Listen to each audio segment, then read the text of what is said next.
Et quand je touche ce truc-là et que j'arrive exactement au moment où, bam, ça match parfaitement, plus rien touché, là, c'est excitant. Je vais beaucoup faire en fonction du patient, plus qu'en fonction de est-ce que c'est éthique ou est-ce que c'est pas éthique. Et nous, on va avoir un cerveau qui peut se rappeler peut-être de 5000 panneaux, tu vois. Et encore, je suis gentil. Mais là, par exemple, sur Allison, on en a 4 millions. Tu vois, donc personne qui peut retenir 4 millions de radios. Et du coup, ensuite, je piquais du compo et je m'entraînais à refaire les dents chez moi pour faire un autre sourire. Il y a 100 fois plus de trucs à faire dans Paris que faire des JO.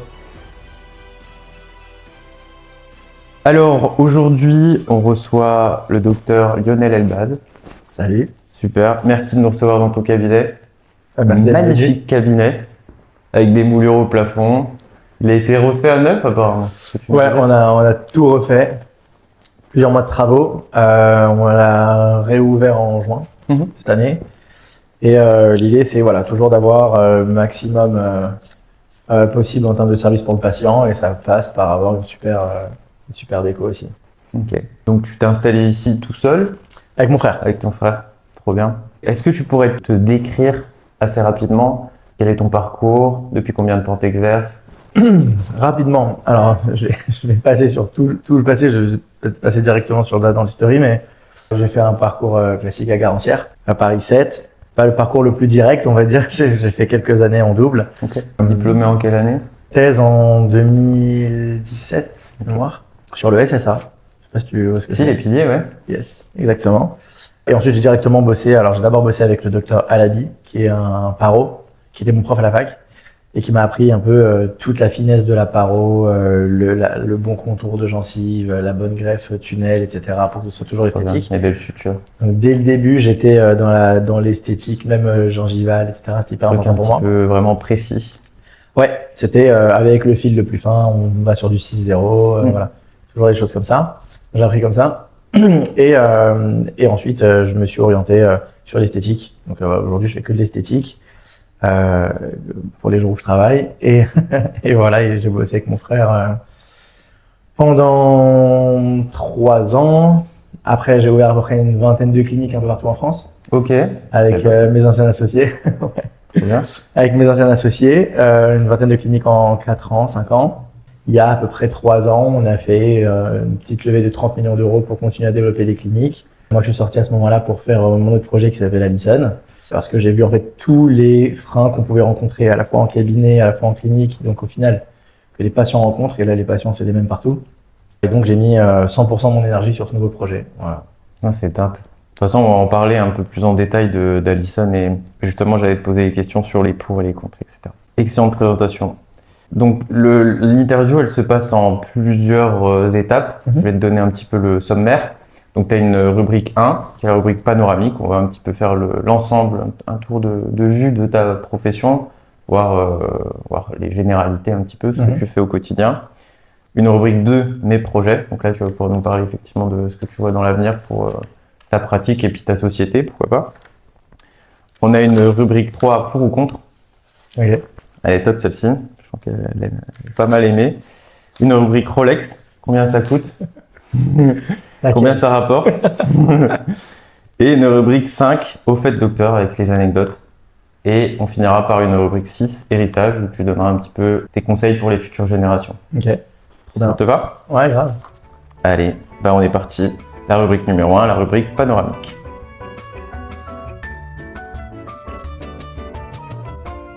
Qu'est-ce qui te passionne dans ta profession? Créer. C'est pour ça que je fais que de l'esthétique maintenant. Chaque sourire pour moi, enfin, chaque sourire que je fais, il est différent. Et étrangement, et c'est maintenant que je m'en suis rendu compte, il y a récemment, c'est que je dessine depuis que je suis tout petit. Et donc en fait, ouais, et c'est pour ça que chaque sourire, je le prends de zéro. Je fais tout à la main, tout sur mesure. Les dents, je les design sur le patient, que ce soit sur iPad, mais surtout sur lui où je fais les provisoires à la main. Tu fais des mock-ups directs? Ouais, je fais tout. Je prends mes 2 heures de prep, on fait de préparation patient, on fait tout.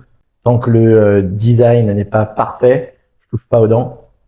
Et ça, c'est ce que j'adore. Ça veut dire que je pars d'un point zéro, je fais tout au dixième de millimètre. Parfois, c'est des micro-détails qui changent drastiquement l'allure du sourire, parce qu'au final, ce qui est important, C'est pas que les dents fit sur les PrEP, qu'elles matchent bien avec la gencive, etc. C'est important, mais c'est pas. Ça veut dire que c'est un prérequis. Mhm. Ça veut dire que si t'as pas ça, déjà, travaille pas.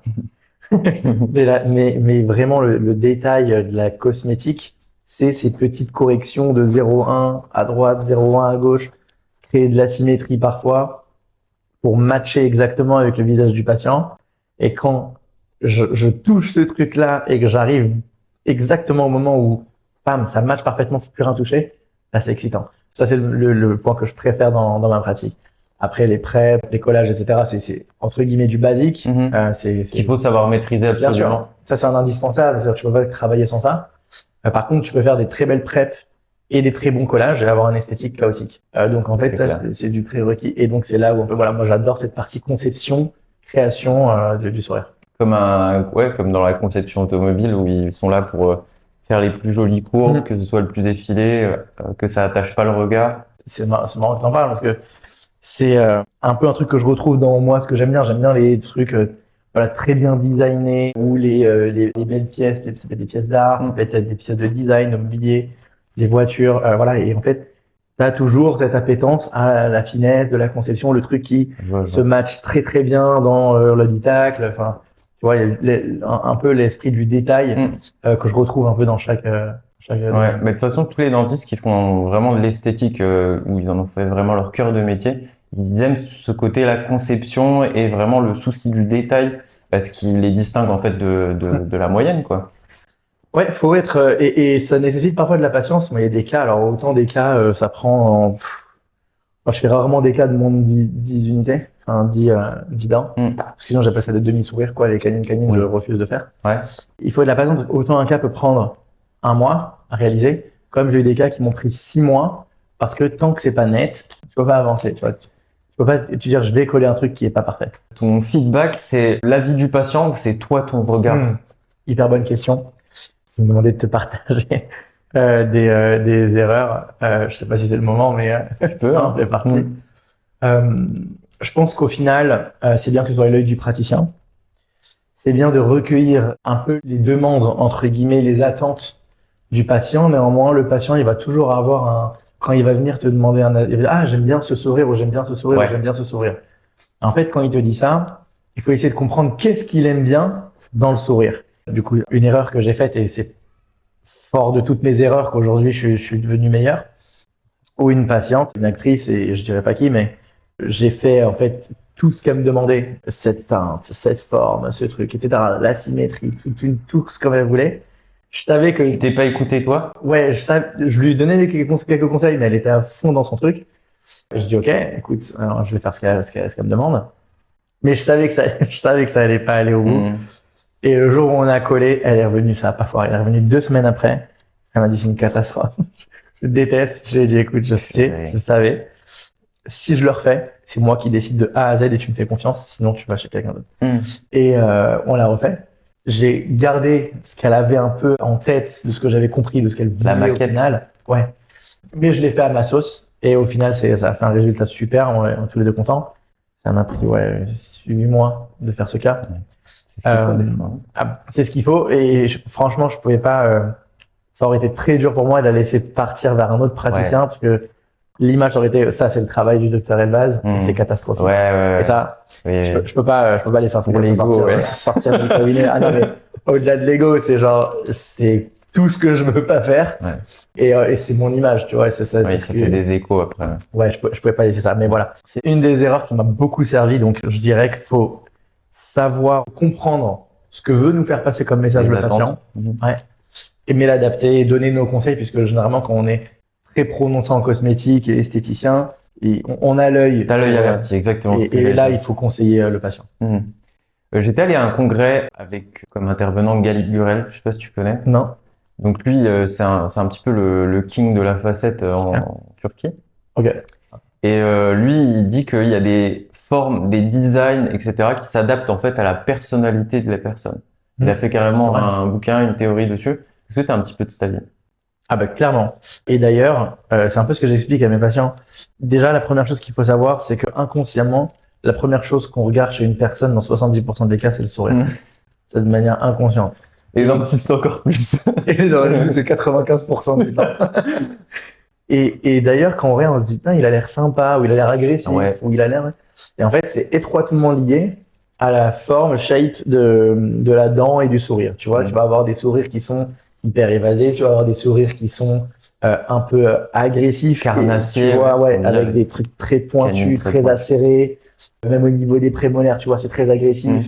Alors, tu vas arrondir un peu les pointes canines, tu vas apporter un peu de douceur, tu vas un peu lisser toute cette courbe du sourire, Ouais. tu vois. Où là, ça va apporter un peu plus de rondeur et un peu adoucir le profil charme, de la etc. personne, tu vois. Bien.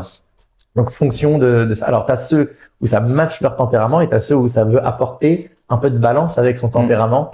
Pour justement, il dit, ouais, déjà que je suis agressif, en plus, je peux être un peu plus sympa. Tu vois, donc, Ouais, je vois. ça joue Ah, c'est hyper clairement cet avis. intéressant. Ah ouais. Mais ça, c'est une notion qu'il faut travailler avec le temps, du coup. Faut que tu t'adaptes en fonction, t'essaies de voir quelle est la personnalité du patient, tu parles un peu avec lui. Impératif de connaître son patient. Moi, je parle beaucoup avec mes patients. J'essaie de les connaître de A à Z, dans la limite de ce que je peux savoir. Son parcours. Ouais, ce qu'il fait dans la vie, pas que le travail, tu vois. C'est quoi ses hobbies, qu'est-ce qu'il aime, c'est quoi son rythme de vie. Moi, j'ai beaucoup de patients qui voyagent beaucoup, qui travaillent énormément dans différents domaines. Déjà, c'est toujours intéressant, je trouve, d'avoir des discussions avec ces patients. J'ai la chance d'avoir des patients qui ont des parcours fabuleux et donc, du coup, c'est toujours hyper intéressant d'échanger là-dessus. Et ça me permet, au fur et à mesure, déjà de créer du lien et en plus de les comprendre. Et plus je les comprends, plus je vais forcément mieux appréhender ses attentes et même parfois deviner un peu ce qu'il veut me dire derrière, puisqu'au final, on se comprend beaucoup mieux et je sais en fait qu'est-ce qu'il va attendre de moi, tu vois. Ça me fait rire parce que je m'imagine, en fait, ton design final se modifier en fonction de tous les mots qui sortent de la bouche du patient. Bah ouais, et en vrai, on le construit ensemble, ce truc. Donc, c'est-à-dire que je vais faire un premier jet. C'est-à-dire en fait, quand je vois le patient, quasi instantanément, j'ai quand même, bam, un premier truc qui me vient. Je le verrais bien avec des Ouais, dents un peu je plus- vois tout de suite Ouais. déjà ce qui va pas et je vois là où j'ai envie d'aller. Déjà, ça c'est maintenant je pense que c'est des formations professionnelles, mais à force de maintenant, dès que je vois un patient, n'importe qui, tout de suite je projette au moins ce qui peut être bon comme sourire sur le patient ou ce qui peut être amélioré. Ou si c'est très bien, mais en tout cas ce qui est perfectible, je vais le voir tout de suite. Donc, je vais déjà avoir ce premier template pour le patient que je vais d'abord designer avec lui. Je vais le faire d'abord sur digital, tu vois, sur un iPad ou quoi. Mais au final, l'iPad, tout ça, c'est très cool. Le smile design, c'est très cool. Mais il y a rien de mieux que la réalité. Et donc, je passe énormément de temps. C'est comme ça, faut investir son temps sur le patient où je lui fais exactement la même chose que ce que j'ai en tête sur lui. Comme ça, il peut se projeter avec. Ouais, exactement. Et ensuite, et là, tu vois, on commence à échanger. Hop, et là, je le laisse parler. Et comme ça, on prend du temps. Voilà, on discute. Et j'affine au fur et à mesure. Et plus il me parle, et plus ah, attends, stop, j'ai vu un truc. Et là, je corrige. Et on continue à parler, etc. Ouais. Et je construis comme ça le sourire. Et tu le laisses partir comme ça un petit peu avec le mock-up? Ouais, carrément. Ah, nickel. Trop bien. Comme ça, il a aussi le feedback de sa famille, des gens qui. Ah ben, hyper important. Et de lui. Est-ce qu'il est en confort avec, etc. Et j'aime quand même à dire que, tu vois, le feedback de l'entourage et tout, c'est hyper important. Mais il faut pas que ce soit hyper orienté dans le sens, s'il vient, il me dit, ouais, tout le monde m'a dit que j'avais fait mes dents. Pour moi, j'ai raté. Ouais. Parce que c'est dire que ça se voit. Oui. Par contre, et la phrase qui revient souvent, c'est quasiment tout le temps, c'est t'as changé un truc, mais je sais pas quoi. Mais c'est mieux. Ah, ça, c'est la phrase que tu veux entendre. Ça, c'est ce que je veux entendre. Ok, je vois. Parce que sinon, parce qu'ils savent qu'il y a un truc qui a changé, parce que tout le monde regarde les dents, mais inconsciemment, et ils savent pas quoi. Ouais. Et donc là, c'est bon. Si on dit, ah, t'as fait tes dents, là, j'ai raté, du coup, je recommence. C'est trop flag. Ouais. Une question un petit peu plus vaste. Comment est-ce que tu penses que va évoluer la profession dans les années à venir? Quel domaine? C'est très vaste comme question. En tout ce qui concerne les nouvelles technologies, tout ce qui concerne l'esthétique, est-ce que ça va prendre de plus en plus de place? Est-ce que tous les dentistes qui font un peu des soins globaux vont être rangés au placard? Alors, dans l'ordre, technologie, enfin, je suis à 150% dedans, donc je suis assez bien placé pour savoir déjà ce qui est en train d'exister et ce qui va exister. Et la réalité, c'est que je me rends compte à quel point on était en retard en dentisterie par rapport à ce qui existe, hormis la dentisterie, mais juste technologiquement parlant, qu'est-ce qui est faisable et à quel point on est en retard. Et ça, j'avais déjà un peu le ressenti de ça quand je parlais. J'ai de la chance de pas avoir uniquement des amis dentistes et d'avoir aussi pas mal de potes qui ont monté des startups énormes. Et du coup, de voir ce qu'ils font, et en fait, pourquoi nous on n'a pas ça en dentaire, quoi. C'est un peu comme ça qu'est né mon projet. Pourquoi nous on a des trucs vétustes. Et ça va que aller dans ce sens-là. On peut pas aller en arrière, on peut que aller en avant. Néanmoins, la technologie va tellement vite. Franchement, c'est fou parce que on a développé un truc l'année 1, l'année 2, il faut quasiment tout refaire. Parce que ça va extrêmement vite. C'est frustrant. C'est excitant. C'est excitant parce que tu construis non-stop. Par contre, et je pense qu'il faut vraiment, vraiment, pour tous les praticiens, peu importe le niveau, peu importe l'âge, peu importe l'expérience, je pense qu'il faut que tout le monde s'y mette parce que ça va tellement vite que si on prend pas le train en route, après c'est très dur de récupérer. Très dur de monter dans le train parce que là, on va parler d'outils digitaux. Après, il y a l'intelligence artificielle. Après, il y a le mix entre tout.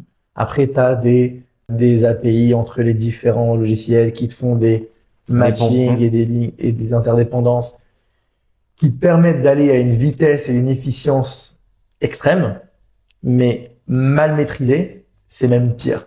Ça veut dire Ça te fait perdre du temps. Ouais. Alors que bien maîtrisé. Alors, ça nécessite un temps d'adaptation. Il n'y a pas de secret. Franchement, il y a aucune nouveauté technologique ou même matériaux. Tu prends de nouveaux matériaux, le composite il est un peu différent. Tu vas devoir t'adapter au composite. Ah, il est un peu plus flow. Quand je le polymérise, la teinte elle sort pas comme je veux. Du coup, peut-être qu'il faut que je fasse comme ça. Tout, il y a un temps d'adaptation. Et encore plus dans la technologie parce que c'est des choses qu'on ne maîtrise pas, qu'on n'apprend pas nous à la fac. On débarque un peu sur ce qui se passe dans l'écosystème. D'ailleurs, c'est un peu dommage. Ils essayent de prendre le pas, mais c'est un peu lent. Enfin, certaines facs en tout cas. On a la chance de bosser avec nous à pas mal de facs en France, mais on en reparlera. Trop bien. Et je pense que ces facs-là sont précurseurs. Ils ont compris qu'il y a un gros mouvement qui est en train de se faire, et c'est que le début. Pendant longtemps, en dentisterie, c'était ce qu'on appelle du hardware, donc du matériel, tu vois, du matériel, des radios, des caméras intraorales, des photos. Silicone. Voilà. Et après, tu as des consommables, tel type de composite, le nano hybride, et celui qui se polymérise en 10 secondes, en 5 secondes. Tu vois, bon, 5 secondes, c'est parce que c'était une lampe à plasma. Tu vois, donc, hop, il va y avoir du hardware, des consomables, etc. Mais on a vraiment très peu, pour le coup, investi dans le software, dans le logiciel. On comprend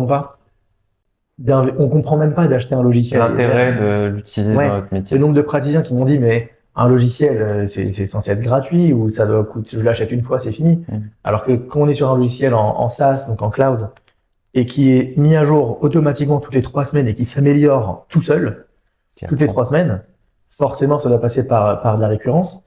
Mais du coup, moi, maintenant, dans la boîte que j'ai créée, j'utilise énormément de logiciels. Sans logiciel, je peux pas travailler, en fait. Tout va moins vite. C'est-à-dire que tu as des logiciels qui sont exprès conçus de manière extra spécifique pour tel sujet. Une fois que tu l'as mis en place, ça va à 200 à l'heure.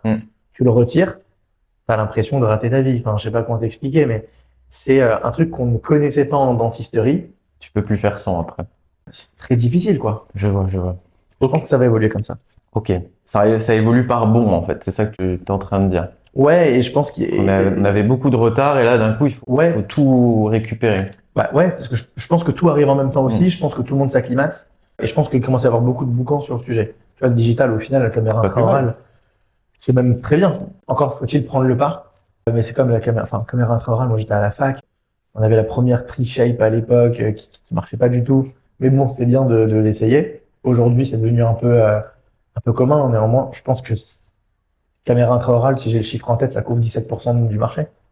C'est pas tout le monde, en fait. Non, c'est pas fou. Tu vois. Donc, il y a encore énormément de marché à aller chercher. Mais parce que, t'as toujours les réticents. T'as ceux qui essayent, mais n'essayent pas vraiment. Ils le font une fois. C'est trop compliqué, vraiment. Un prothésiste pas top et qui leur... T'as ça aussi. T'as raison. C'est une super bonne remarque. Faut que ça aille avec le prothésiste qui sache faire du digital, qui sache faire de l'impression 3D, du milling. Tous ces trucs-là. Effectivement, c'est pas comment. Faut pas oublier que c'est un duo, en fait, notre métier. Ah ouais, c'est clairement un duo.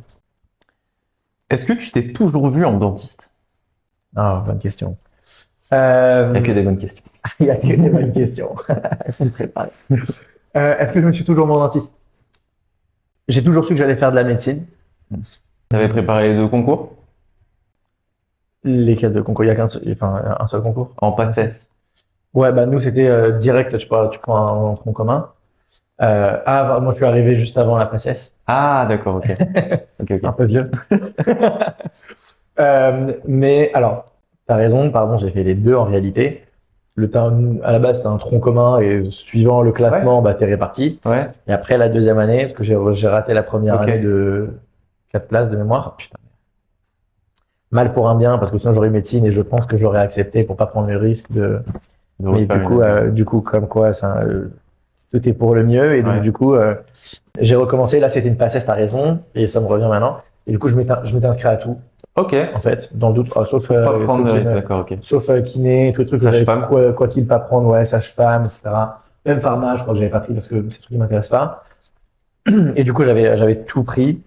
Et ouais, bien sûr, dentaire, j'ai fini deuxième, je crois même, ouais, deuxième. Mais je me suis toujours vu, ouais, dans le médical. Néanmoins, avant de démarrer médecine, j'avais été voir mon frère au cabinet, donc mon frère est plus grand que moi. J'avais été voir comment il travaillait pour voir si ça m'intéressait ou pas, au final. Donc j'ai fait un mois en cab, parce que j'hésitais entre deux choses qui n'ont strictement rien à voir, mais qui au final se retrouvent beaucoup dans ma pratique. J'hésitais entre ça ou travailler dans la mode. Faire du design et c'est un truc radicalement opposé. Pas vraiment, j'ai envie de te... Ouais. j'allais te dire, franchement, c'est des choses qui sont relativement proches parce que ça a toujours l'aspect esthétique. Bah maintenant, ouais, de cette pratique, T'as su dans cette trouver la dans pratique, notre profession exactement. ce qui t'intéressait. Exactement. J'ai réorienté, j'ai orienté vers ce qui me C'est top. ce qui importe. Donc du coup, ouais. C'est comme un bel habit, hein, un beau sourire. Ouais, exactement. Bravo, c'est une super belle phrase. Ça. Quelle est la plus grande qualité d'un dentiste et son plus grand défaut? On peut déjà commencer par la plus grande qualité. La patience, je pense. Faut être patient avec soi-même. Indulgent, parce qu'on progresse pas assez vite. Ah, je sais pas si moi je veux pas être indulgent avec moi-même. Au contraire, je pense que faut. Enfin, moi, je suis un peu extrême. Hein, je m'auto-flagelle non-stop parce qu'il faut toujours que je progresse. Mm. Donc dès qu'il y a un demi-truc qui va pas, pour moi c'est C'est le bout du monde. ah ouais, apocalypse. Mais la patience parce que honnêtement, enfin, les gens ne le voient pas spécialement, mais on encaisse beaucoup auprès des patients. Enfin, on est limite un peu le psy aussi du patient où en fait il y a pas mal d'infos qui arrivent.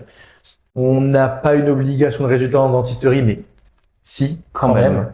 Donc au final, bah, tout ça, c'est de la psychologie qui travaille. Tu fermes la porte du cabinet, le cerveau il reste pas ici, donc tu cogites chez toi, etc. Ouais. Donc tout ça, je pense qu'il y a énormément de même, je dirais, de la résilience chez le praticien. Et son plus gros défaut, je vais dire que parfois c'est l'impatience, puisque on a envie justement de aller vite, de vite finir mon soin, de Qu'il soit satisfait ouais, faut vite que et de ça passer arrive, à autre etc. chose.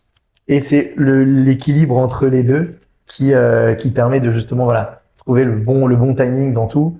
Mais ouais, parfois on peut devenir impatient. Putain, ça fait 5 fois que je refais ce truc. Shit. Ou l'occlusion, ah je touche un peu, je corrige un peu. Putain, j'ai plus l'occlusion, je recommence. On connaît On a tout ça. tous connu ça. Ok. Et il y a ça dans tout. Il y a des trucs où et ça, le truc le premier truc qu'on nous dit à Garancière, c'est le mieux est l'ennemi du bien. Oui, Donc, Ouais. tu veux faire encore un peu mieux, tu touches un peu. Ah, c'est bien, mais tu faut tout et recommencer. partout. C'est comme un Euh, château de cartes, ouais. Exactement. Donc ouais, je dirais du coup de l'autre côté l'impatience. Ouais. C'est une bonne réponse. Ça me va. Qu'est-ce que tu penses de la part de l'éthique dans notre métier? Je trouve que c'est important. Je trouve que parfois on va un peu se cacher derrière l'éthique. Je pense qu'il faut savoir la jauger en fait en fonction de la personne qu'on a en face de nous. C'est pas un truc qui est noir ou blanc. Et je pense que parfois il faut savoir aller au-delà. Je vais beaucoup faire en fonction du patient plus qu'en fonction de est-ce que c'est éthique ou est-ce que c'est pas éthique. Parce que à la fin de la journée, bah, c'est le patient qui compte quand même. Après, il y a des trucs qu'il faut pas déconner, mais et ça c'est vrai dans tout. Tu vois, il y a dans la dentisterie, mais même dans l'IA. Tu vois là, ils sont en train de créer un nouveau truc qui s'appelle éthique IA, donc mettre de l'éthique dans l'IA. Putain, j'allais t'en parler. Est-ce que, Est-ce que tu peux arrêter de faire mes questions avant? J'ai préparé mes réponses. Non, j'avais pas les questions, c'est pareil. Éthique IA, ouais, par exemple, tu vois, genre, est-ce que c'est éthique de mettre de l'IA dans la pratique? Ouais. C'est très bien de vouloir mettre je vais dire des garde-fous, des couloirs pour un peu maintain un peu l'IA, pour pas que ça parte en vrille, et c'est très bien. Mais il faut pas que ça ralentisse le progrès. Et parfois, c'est un peu ce qu'on voit. Tu vois, si tu compares un peu l'Europe et les US, c'est l'opposé. Ça veut dire qu'en France, d'abord, on met plein de lois, plein de cadres, plein de trucs, plein de machins, avant qu'il y ait quelque chose qui existe.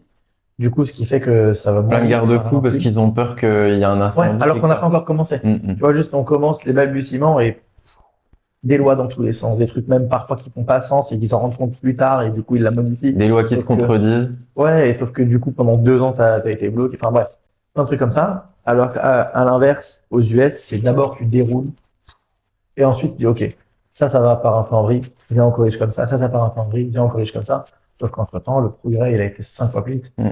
Tu vois, donc ça je trouve ça un peu dommage. Parfois il faut vraiment C'est deux sociétés différentes aussi. ouais, faut avoir la bonne balance quand même parce que faut pas que ça ralentisse à la fois le progrès si c'est dans le digital, mais à la fois des qualités de soins sous prétexte que à un certain moment, si j'estime que c'est mieux pour mon patient et que ça va être bénéfique en termes de santé pour mon Que ça va patient, faire sens sur ce que tu veux obtenir.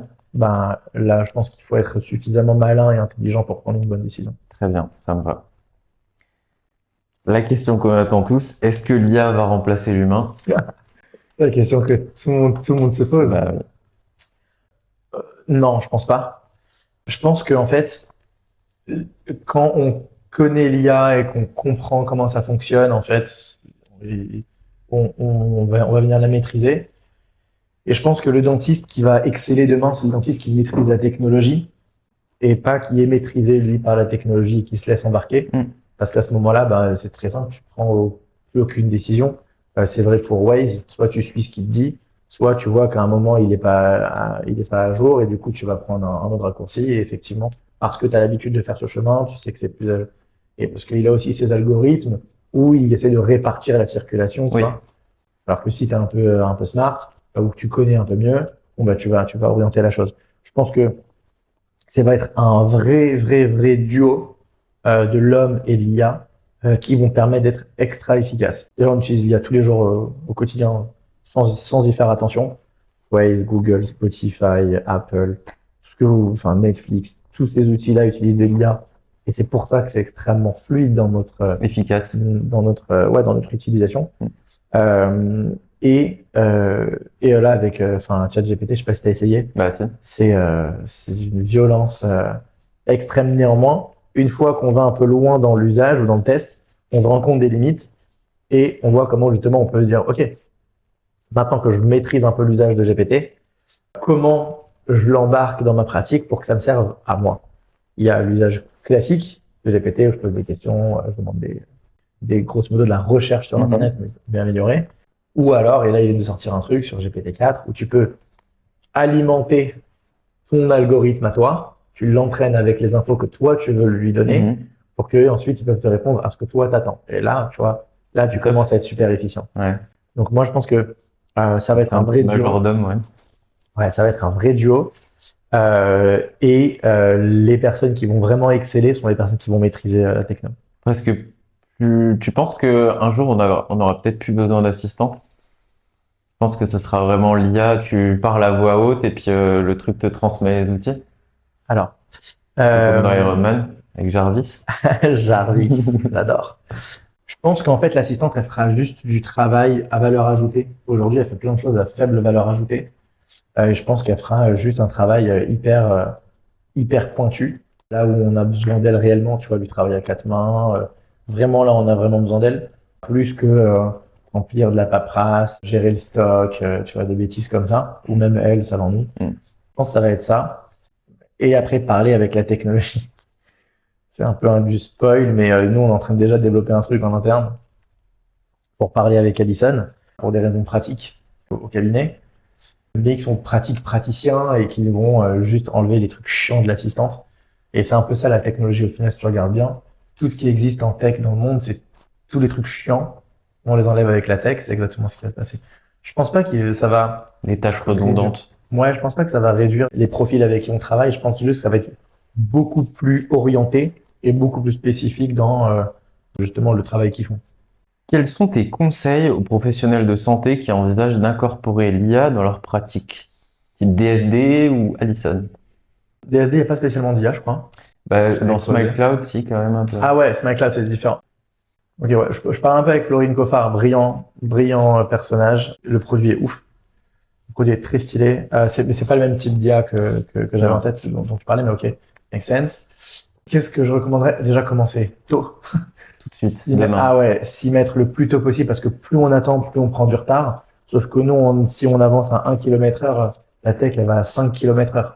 Donc en fait, si moi j'attends un jour, j'ai déjà perdu 5 jours. Donc en fait, c'est exactement comme ça que on est en retard dans tout. Je dirais de démarrer vite et dans toute nouvelle technologie qu'on met en place, que ce soit de l'IA ou autre, il faut entre guillemets un peu se faire violence au début, puisque forcément c'est nouveau et ça va pas être instinctif dans l'usage direct, mais il faut un peu faire l'effort de essayer de comprendre et surtout de voir un peu comment fonctionne l'algorithme, parce qu'une fois qu'on a compris non pas juste l'usage du produit, parce que le produit il est extrêmement simple en soi, c'est du plug and play, hyper rapide, vraiment maîtriser l'outil, là ça devient surpuissant, ça nécessite un peu d'adaptation, mais comme SmileCloud, by the way, comme par la même occasion. Désolé, j'ai un peu des anglicismes parfois. Comme SmileCloud, comme la caméra intraorale, comme tous ces trucs-là, où plus on l'utilise, plus on a la technique sur comment je vais faire mon empreinte, mon scan, etc. Plus on va utiliser l'IA, plus on va voir à quel point c'est ultra performant. Et revenir en arrière, après, c'est quasiment impossible. Enfin, moi, regarder une radio en noir et blanc, maintenant, c'est no-go. C'est chiant, ça fait... Faut se prendre la tête à tout chercher, alors que là, ça m'attire le regard.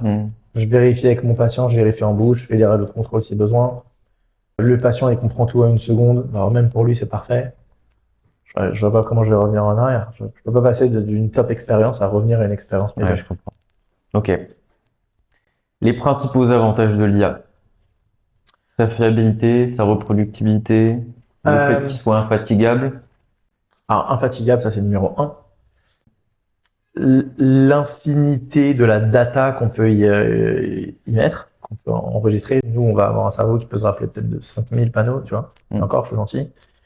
Mais là, par exemple, sur Alyson, on en a 4 millions. Tu vois, donc, personne qui peut retenir 4 millions de radios. Déjà, le nombre est fou. Ouais, on a été vite là-dessus. La fiabilité, écoute, c'est étroitement lié à la donnée que tu lui donnes et que tu l'entraînes, parce que tu peux donner beaucoup de données, mais erronées à une IA, et du coup, elle peut être dégueulasse. Ouais. Donc, mais par contre, une fois qu'elle est super bien entraînée, effectivement, la fiabilité est très forte. Et nous, on a fait des études en interne qui montrent déjà on va publier bientôt des articles scientifiques là-dessus, mais on a montré des études qui montrent que justement un dentiste, alors c'est jamais IA seul, on n'a pas envie de faire de l'IA seul parce que ça sert à rien, c'est pas comme ça que ça va pratiquer, toujours l'IA avec l'être humain. Donc on a comparé le dentiste et le dentiste avec IA, Okay.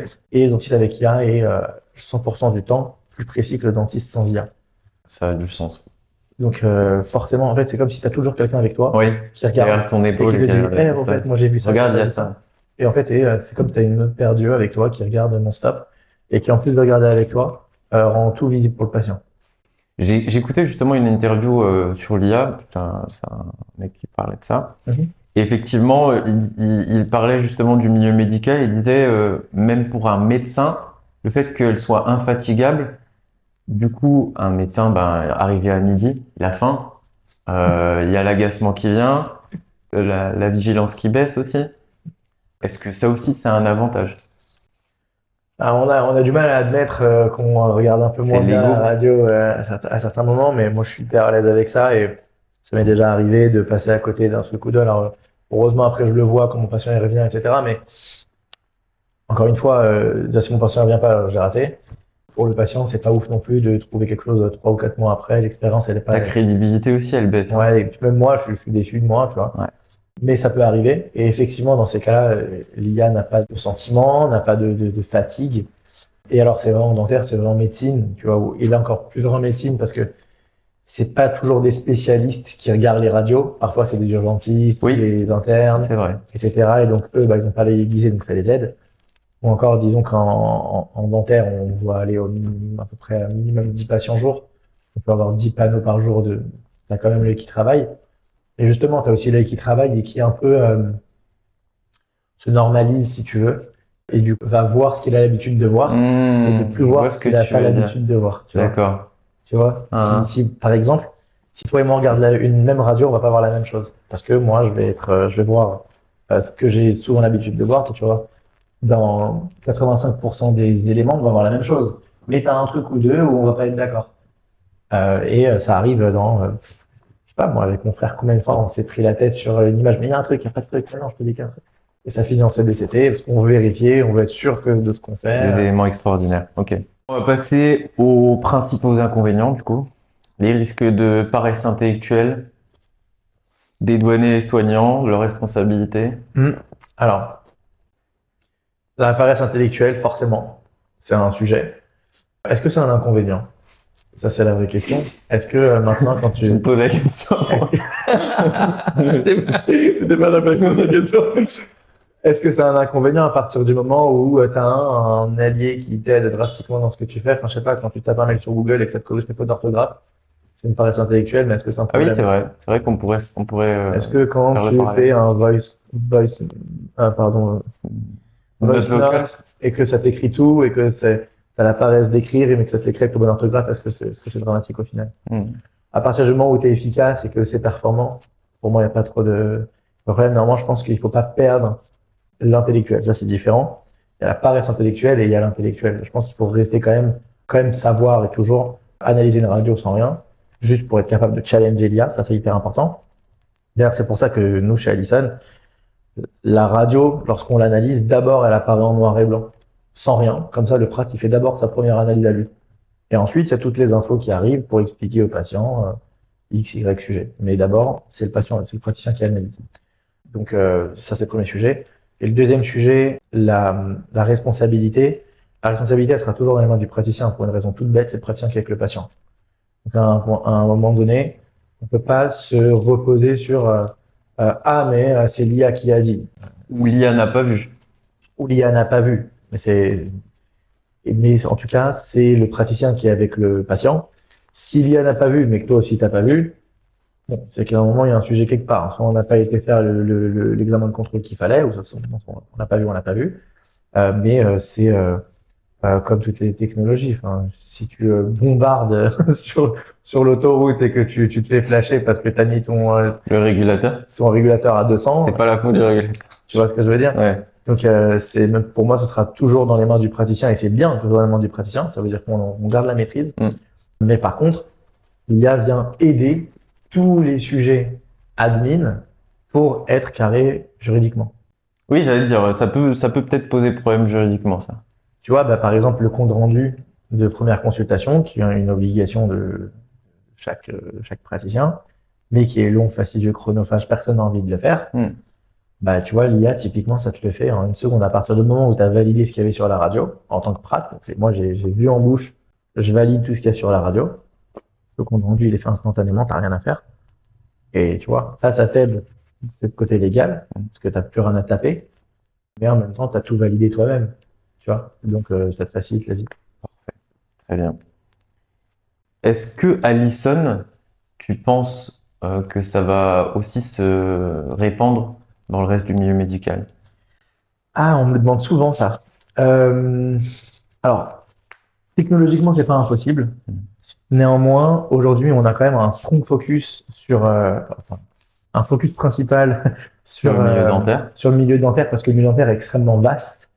D'ailleurs, c'est pour ça que la médecine et le dentaire sont séparés dès le début. C'est deux mondes différents.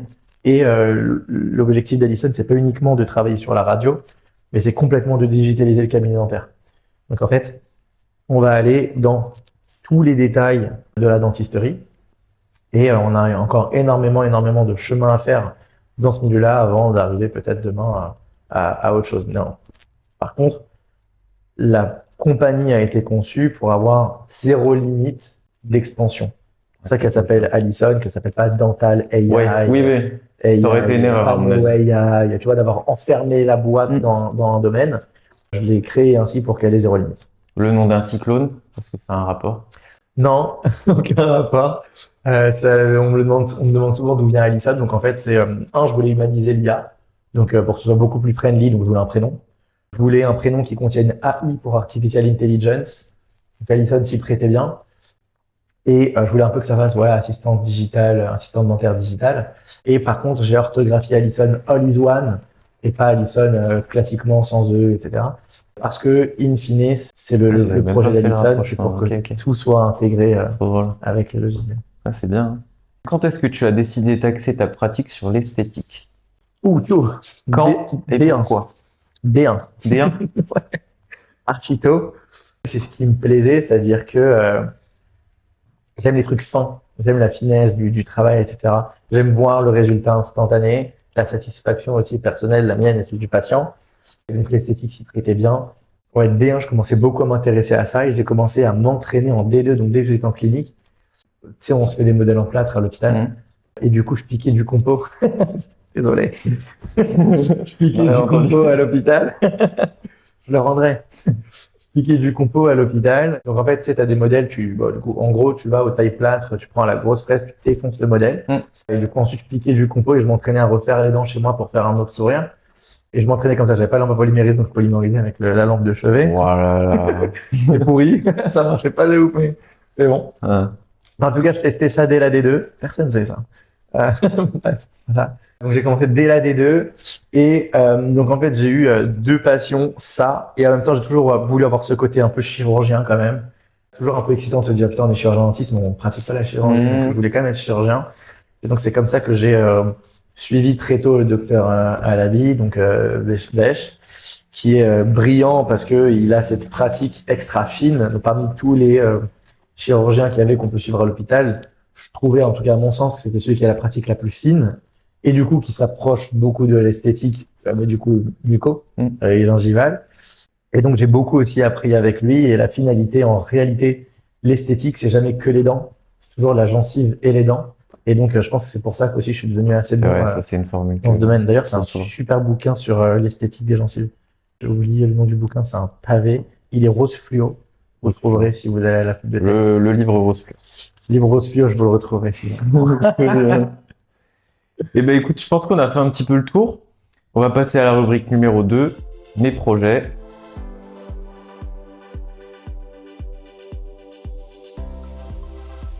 Alors, quel est le futur de ta société? On a été relativement vite quand même parce qu'aujourd'hui on est déjà présent dans 7 pays en Europe. Ah ouais? Ouais. Lesquels? Italie, Portugal, Autriche, Belgique, Espagne. La Suisse. Pas encore la Suisse. On nous demande beaucoup en Suisse, mais on n'a pas encore le droit d'y aller. Ok. On nous demande partout, mais j'ai pas encore le droit d'y aller partout. Pologne, on est en train d'ouvrir UK et Allemagne en janvier. Top. Du coup, le futur proche, c'est les US mi-2024 à peu près. Il n'y a rien qui existe là-bas? Si, nos plus importants compétiteurs sont là-bas.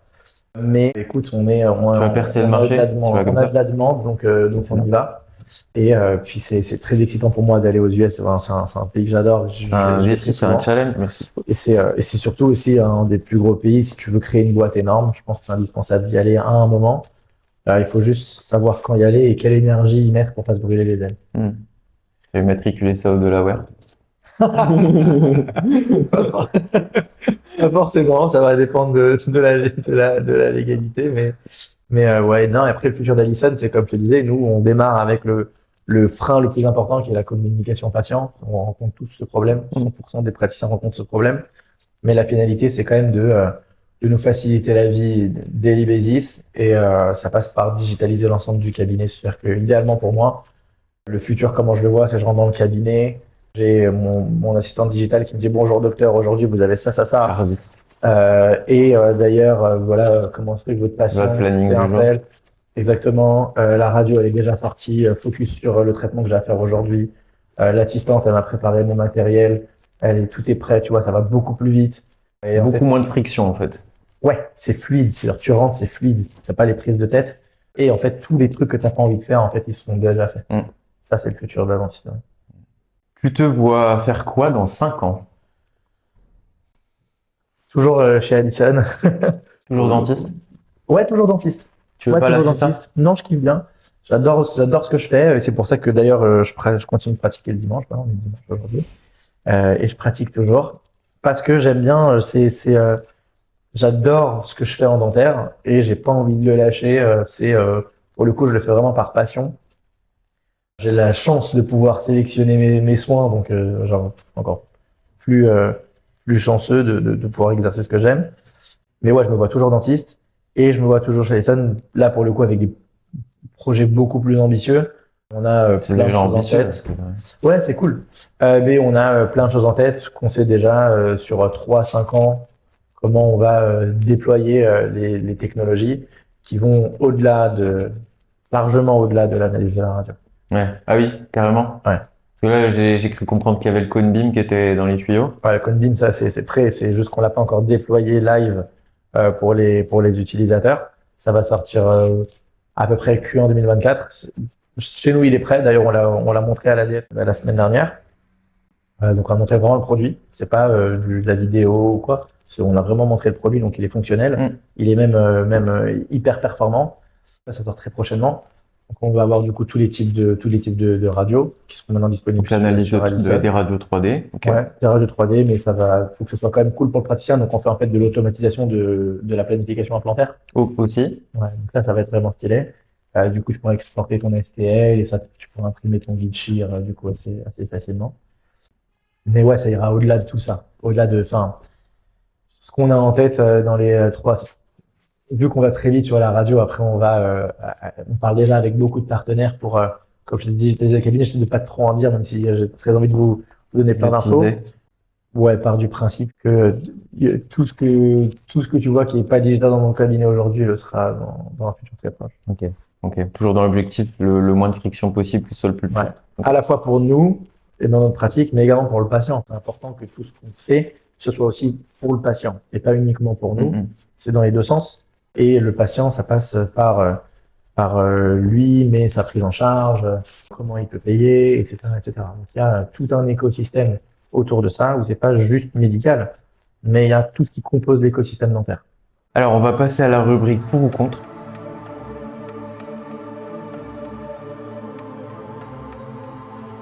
Pour ou contre les mock-ups. Bon. Pour ou contre le silicone. Pas dans les lèvres. Pour ou contre le silicone, j'utilise la caméra 3D, mais je suis aussi pour le silicone. T'as toujours un porte empreinte dans le choix? Toujours plein de porte empreinte. Certains cas, parfois on va encore avoir besoin du silicone. Alors, surtout dans ma pratique, moi je fais tout avec le coordonné de traction, etc. Certains cas, c'est encore plus spécifique d'utiliser le silicone. Si l'empreinte est bien faite. Ou contre l'acide hyaluronique, pour finir des traitements par exemple. Ou est-ce que tu penses qu'on n'en a pas du tout besoin et que non, rien qu'avec un joli sourire, tu fais déjà? Non, je dirais pour, mais il faut vraiment que ce soit bien fait. Et je pense pas que les dentistes soient les meilleures personnes pour le faire. Ouais, je sais qu'on a le droit, mais je pense pas qu'on soit les experts de ça. Et pour moi, c'est quand même bien encadré. Ouais. Et pour moi, si t'es pas expert du domaine, tu le fais pas en fait. Tu laisses un expert le faire, parce que ça peut inversement pourrir ce que tu as fait en dentisterie. C'est vrai. Si t'as pas le geste sûr ou que t'as pas l'habitude de le faire assez régulièrement. Ouais, c'est ce que tu veux dire. Mais dans ce cas-là, il faut quand même que tu saches que ça existe pour le proposer au patient et dire bon, mon résultat est bon, mais il faudrait quand même que vous rajoutiez. Je pense que ça doit faire partie du plan de traitement global. Tu peux pas démarrer un soin si tu sais qu'il va y avoir besoin de ça au préalable. Ça veut dire que du coup, ça doit être un travail commun avec l'esthéticien avec qui tu travailles. Moi, j'en connais un excellent. Si j'ai besoin, je lui enverrai mes patients, tu vois. Mais je vais pas démarrer un soin si j'ai pas déjà pris son avis, lui dire qu'est-ce que t'en penses? Est-ce qu'on va, à travaux mixés, mis en commun, on va avoir le résultat qu'on veut. Donc il faut que tu saches ce qu'il est susceptible d'obtenir lui comme résultat, mais lui aussi, il doit savoir ce Exactement. Ok. Exactement. Et ça aussi, c'est plusieurs dentisterie, tu vois. C'est tout ce qui est prédictif. C'est pour ça que tout les Smile Cloud, etc. Smile Cloud, c'est je te montre comment tu vas être avant l'heure. Tous ces trucs-là de prédiction, de montrer à l'avance, c'est le futur du travail. Aujourd'hui, tu vas être capable de savoir où tu vas à l'avance et travailler en fonction et plus juste travailler et dire bon, on verra ce que ça donne. Ok, donc Alison, c'est un petit peu la Madame Irma. Très bien. Pour ou contre le ticket de métro à 4 €? Clairement contre. Ouais, clairement contre. Avec l'excès, hein? Clairement contre. Franchement, moi j'étais étudiant, j'avais pas 1 €. Non, ticket de métro même parfois, franchement, je pouvais pas le payer. Enfin, désolé les gars, je fraudais, mais mais non, 4 €, qui va payer 4 €? Moi, je pense que là, ça va être championnat de sauter de barrière, mais pas dans les stades. Ça va être dans les métros. Je suis très bon là-dedans. Mais non, mais franchement, 4 €, tu manges le midi avec 4 €. Ouais. Clairement contre, 100% contre. Déjà 2 €, je trouve que c'est déjà un peu cher. Pour ou contre les non-prep venir? Les facettes pelliculaires. Ouais, je connais. trouve que c'est pour un nombre de cas vraiment Faut restreint. bien choisir le patient. Ouais, vraiment restreint, parce que ça peut vite faire paquet en bouche. Et donc, il faut que ce soit des cas où tu as uniquement de l'ajout de matière, où tu as besoin uniquement d'ajouter de la matière, et que tu aies besoin d'ajouter de la matière sur une hauteur ou une épaisseur qui te permettent d'avoir le jeu de céramique que tu as besoin. Parce que avoir un bord incisif avec la translucidité qu'il faut, l'effet de mamelonnage mais juste fin, les lignes de transition, etc., ça te nécessite parfois d'avoir suffisamment de matière, parfois extra fin. Donc dans des cas d'usure très prononcés, par exemple. Cas d'usure très prononcé, ça peut fonctionner, mais c'est pas juste de l'usure, tu vois, occlusale. Tu as aussi la position vestibulaire. Si c'est trop en avant et que tu fais du non-prep, ça va faire un peu gouttière de boxeur, tu vois. Donc, je dirais que c'est vraiment quelques cas très spécifiques. J'en ai déjà vu. Par contre, je suis sur la prep à minima. Ça, ouais. Prep à minima, encore une fois, c'est le résultat esthétique qui compte. Les personnes qui viennent pour ça, enfin, c'est mon avis, hein, et ça engage que moi. Mais quelqu'un qui vient pour un beau résultat esthétique, tu lui dis, OK, je vous fais un truc où je touche pas trop vos dents, mais le résultat est dégueulasse. Fais rien, hein, c'est mieux. Touche à rien. C'est vrai qu'il vient pas fais de forcément l'ortho, pour ça, pour...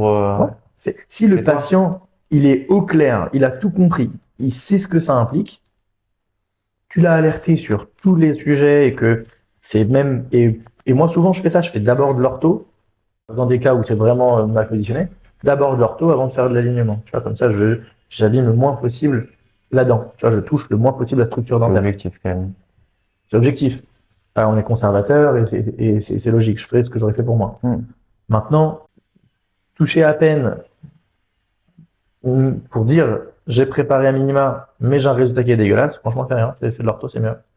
Ortho, blanchiment, et là, le patient tranquille. Parce que il vient pour un résultat, il va être déçu du résultat, et vous allez tous les deux être pas contents. Ça sert à rien. Enfin, c'est mon avis.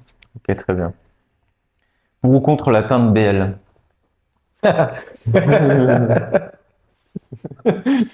C'est une question comme une autre. C'est clairement à destination des dentistes, ce podcast. Ouais, contre. Moi, j'ai ma teinte à moi. Ouais. Ouais. J'ai créé une teinte avec mon labo. Du coup, c'est un mix de plusieurs teintes qu'on a fait, que je trouve que c'est le bon équilibre entre clair et naturel. Les patients veulent quand même avoir un sourire clair, mais moi, je veux que ça reste naturel. Et donc, on a passé beaucoup de temps à essayer de mixer les teintes, mixer les poudres, etc., pour trouver une teinte qui nous va bien au final. Et ouais, c'est pas mal. Donc, comme un cuistot, tu as une teinte signature. Exactement. Trop drôle. Un peu le Maurice Sacco de la dentisterie. Très bien. Salut Maurice Sacco. Ou contre le Coca Light. Dégueulasse. Ça le mérite d'être clair. Très bien. Ah non. Coca classique? Ouais, Coca classique. Bois du Coca ou bois pas de Coca, mais Ouais, je peux pas faire semblant. Pour ou contre la ponctualité? Ah, 100%. Je peux pas, les gens en retard. Moi, je suis t'es à extra l'heure? ponctuel. Ouais. Je suis à l'heure en avance. Pour ou contre les compromis? Ça va dépendre des compromis. Oui, si ça ne te dévie pas de tes objectifs. Ok. Je Ok. développe. C'est un peu flou, mais on a compris. En gros, c'est bien de faire des compromis, mais si ça ne va pas influencer négativement le résultat que tu veux obtenir de n'importe quelle décision. Ah. Que ce soit dans le travail, tu vois, tu peux faire des compromis avec ton patient, mais si à la fin le résultat il est pas ce que tu veux, à un moment tu vas avoir de la limite dans le compromis. Ça peut être dans ta vie perso, où tu peux avoir plein de compromis, mais à un moment, si tu es plus heureux ou si tu fais pas ce que tu veux, parce que tu as fait plein de compromis pour en gros faire les choses pour les gens, bah du coup, c'est quoi la bonne balance, tu vois? Donc, ouais, pour le compromis parce que c'est important, à partir du moment où ça ne te dévie pas de tes objectifs. Ok. Pour ou contre le développement personnel? 100%. Voilà. Ça, c'est le truc, je pense, le plus important et le plus, qui a le plus de valeur pour une personne. C'est-à-dire que tu peux pas avancer et évoluer si tu te développes pas toi-même. Pour le coup, maintenant, je passe énormément de temps à lire. Je lis énormément de bouquins qui ont rien à voir avec la dentisterie, sur le développement personnel, sur les startups, la techno, les mentalités, enfin, la psychologie aussi de la personne, c'est hyper important. Je lis plein de choses comme ça, alors qu'à la base, je déteste lire. Donc, Mais c'est des sujets qui sont passionnants parce que quand tu dois parler à des patients, tu dois aussi comprendre, comme tu disais, leur personnalité. Ouais. Pour interpréter tout ça, il te faut des clés. ah bah ouais, c'est hyper important. Enfin, franchement, en fait, je pense qu'à l'école, on nous donne des mauvais livres à lire. Parce que du coup, ça nous fait chier, on les lit pas. Et du coup, moi, je lisais pas. J'ai eu 4 ans en français au bac. Enfin, tu vois, je suis nul à l'école. Et étrangement, quand je suis tombé sur un bouquin qui m'a fait kiffer, je l'ai acheté ensuite. Maintenant, je leur ai même mis une bibliothèque dans ma boîte. J'aurais mis une librairie où j'ai dit, bah voilà, en fait, tous les bouquins que je trouve intéressants ou que vous trouvez intéressants, on les achètera. Et il doit y avoir à peu près 80 bouquins dans cette bibliothèque aujourd'hui. Et on continue d'en ajouter non-stop. Et franchement, la source de savoir disponible pour quelques euros, je pense que c'est le meilleur investissement Dingue, possible. C'est impressionnant. On parle de psychologie et un truc qui est la psychologie des gestes, des postures. La PNL. Ouais, et bah tu vas avoir un super bouquin si tu veux qui s'appelle le Dico illustré, le Dico des gestes illustrés de Joseph Messenger. C'est un petit pavé. Si t'as envie de le lire, je te recommande. Très bien, très bien. Pour ou contre les cheeseburgers, ceux qui vont aux États-Unis. Complètement pour. Complètement pour. Tu parlais de l'IA tout à l'heure, pour ou contre Netflix? Complètement pour. Ça a révolutionné Je pense. l'industrie. Ouais. Ouais, ça a Ça a été révolutionné eux les l'industrie. précurseurs quelque part. Hein. Ben ouais, en fait, à la base, Netflix, c'est de la location de DVD.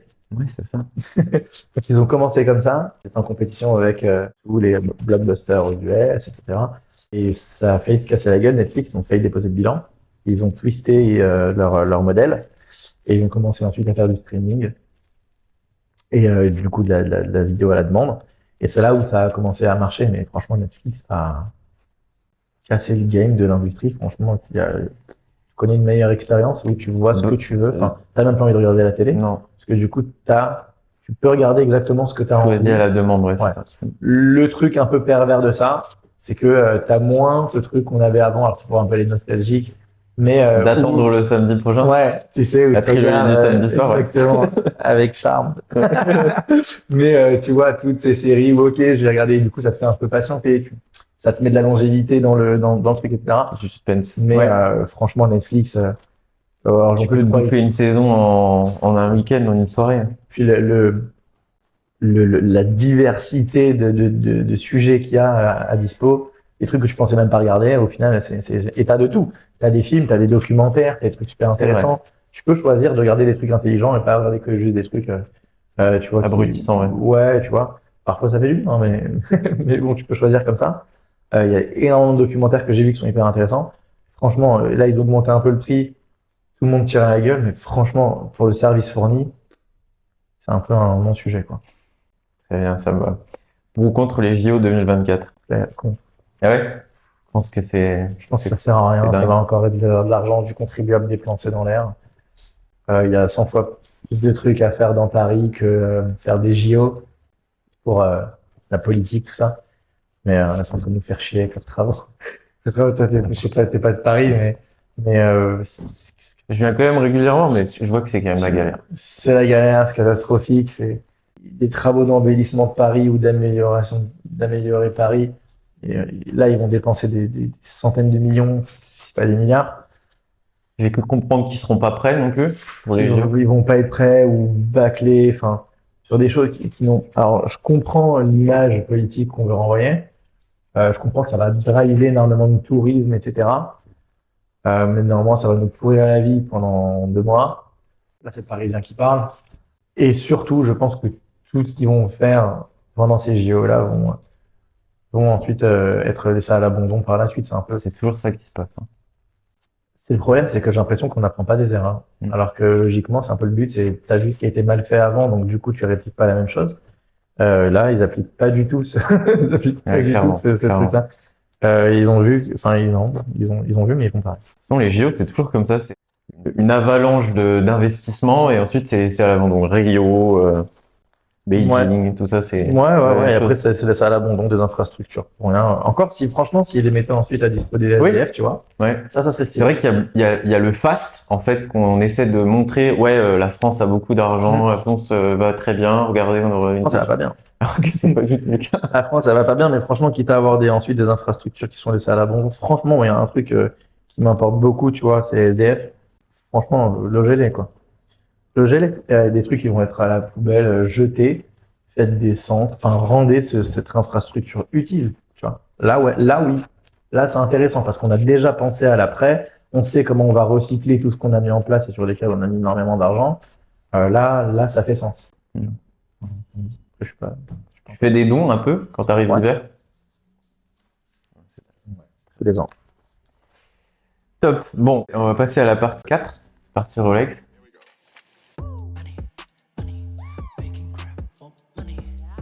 Combien ça coûte tout ça? Pas donc.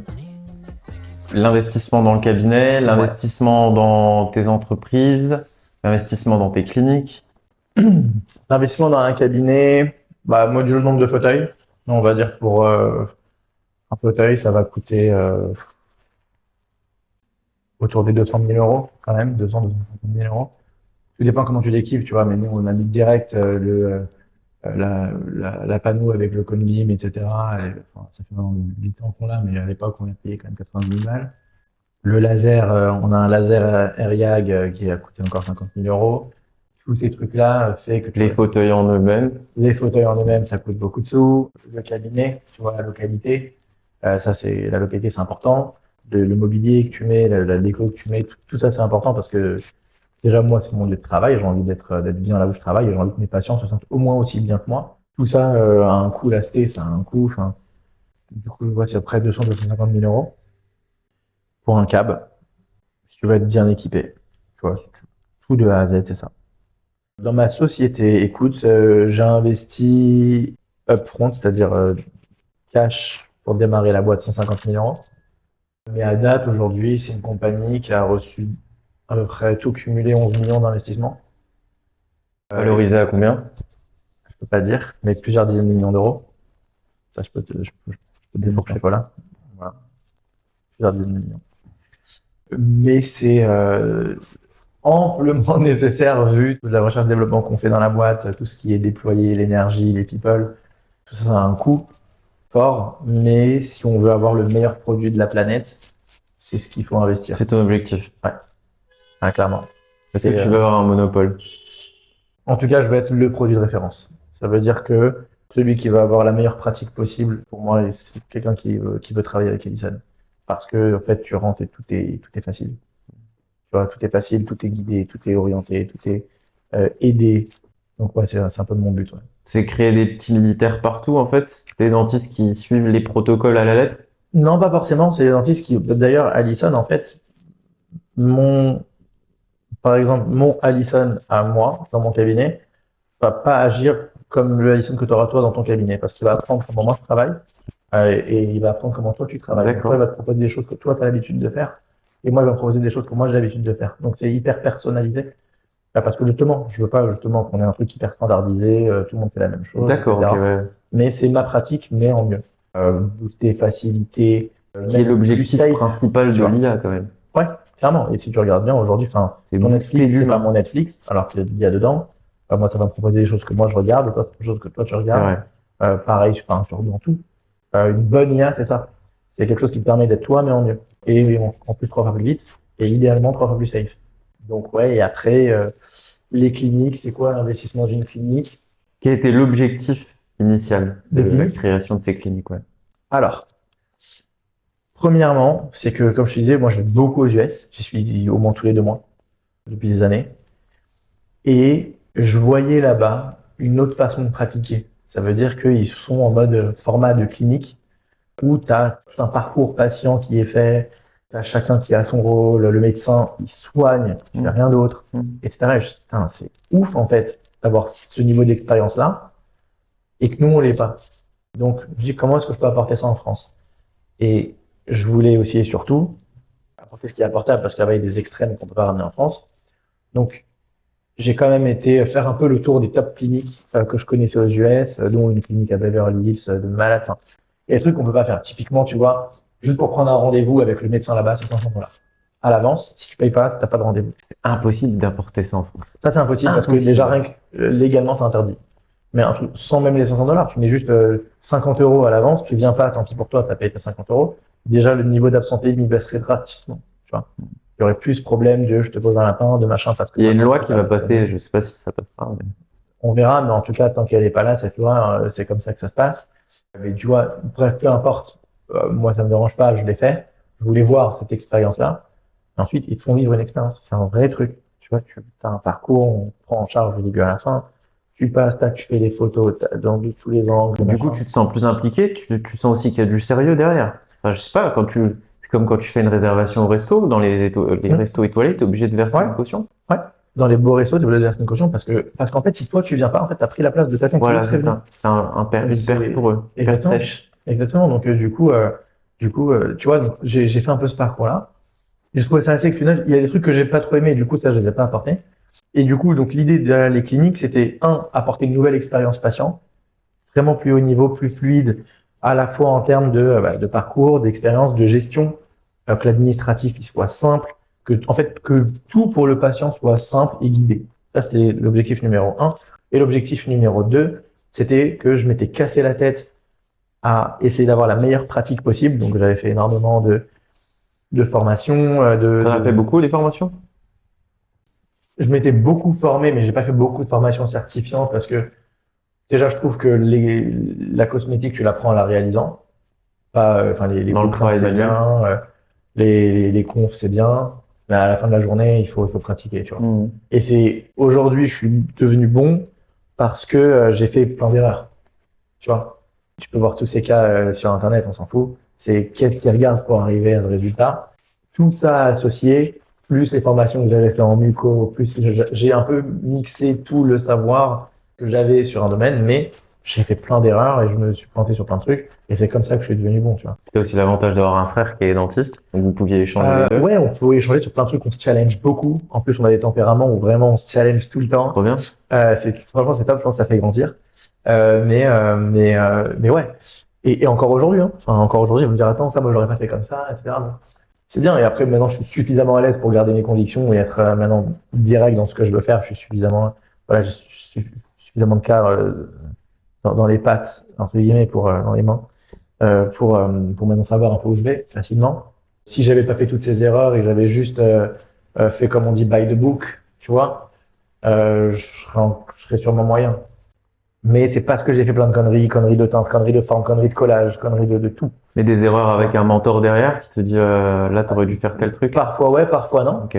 Parfois je fais des erreurs. Alors j'ai la chance d'avoir le père d'un de mes meilleurs amis qui est le docteur Spandel, Philippe Spandel, qui est une star de la dentisterie cosmétique, avec qui j'ai beaucoup appris. J'ai été le voir, comment il travaille, etc. Qu'est-ce qu'il regarde. Ouais, c'est du mentorat, ça. Tu vois, et t'apprends comme ça, tu vois, t'apprends sur la pratique. Et quand j'avais des questions, je lui envoyais des photos, je sais pas trop le déranger parce qu'il est hyper occupé, mais je lui envoyais quelques photos pour, qu'est-ce que t'en penses, qu'est-ce que j'aurais fait, etc. Et donc ça, c'est cool.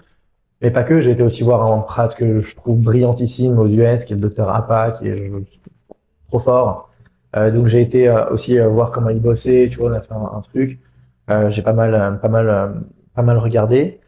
Et surtout, j'ai regardé ce qu'il regarde. C'est ça qui est important, tu vois. Enfin, la formation, le mentorat, c'est hyper important. Tu vois. Se faire accompagner, c'est archi important. Je peux pas apprendre tout seul. Dans les métiers manuels, Ouais. c'est indispensable. Je pense que enfin, tu peux pas faire sans. Non. Il faut être bien accompagné parce que mal accompagné, t'apprends aussi les conneries. Ouais, c'est sûr, c'est sûr. Donc on va passer à la rubrique numéro 5, au fait docteur, la rubrique anecdote.